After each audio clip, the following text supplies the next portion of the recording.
স্রষ্টার অপরূপ সৃষ্টি আমাদের এই সোনার বাংলাদেশ। গ্রাম বাংলার ঐতিহ্যবাহী আকর্ষণ হলো সরিষা ফুল।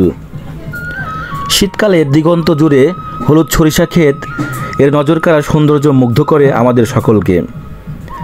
আজকে আমি তুলে ধরব সরিষা ক্ষেতের প্রতিবেদন। হেমন্ত প্রায় শেষ, প্রকৃতিতে বিরাজ করছে শীতের আবহাওয়া। এই সময়ে সরিষা ফুলে ফুলে গ্রাম বাংলার বিস্তীর্ণ মাঠ হলুদে বরণ ধারণ করে। যেদিকে চোখ যায় মনে হয় কেউ যেন হলুদ চাদর বিছিয়ে রেখেছে। ঝলমলে রোদ এসব সরিষা ফুলে অপূর্ব শোভা ছড়ায়। অন্যদিকে মৌমাছি মৌমাছি কোথায় যাও নাচি নাচি নবকৃষ্ণ ভট্টাচার্যর সেই কবিতার মতো মধু সংগ্রহে ব্যস্ত হয়ে উঠেছে মৌমাছির দল। পুরো দমে তারা মধু সংগ্রহের সময় পার করছে। মনের আগোচরে তারা সরিষা খেতে এসে লুকোচুরি খেলছে। এর মাঝে যখন তারা হাঁপিয়ে যায় তখন নিরিবিলি হয়ে ফুল থেকে মধু সংগ্রহ করে। মধু সংগ্রহ করে আবার তারা উড়ে যায় আপন নীড়ে।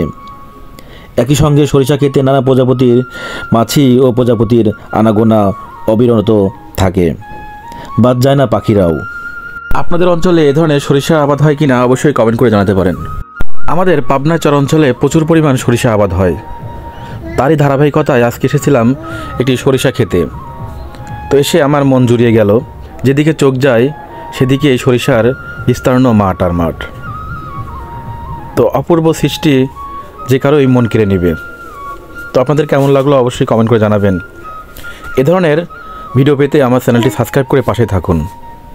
দেখা হবে অন্য কোনো ভিডিও নিয়ে। সেই পর্যন্ত সবাই ভালো থাকুন, সুস্থ থাকুন। আল্লাহ হাফেজ।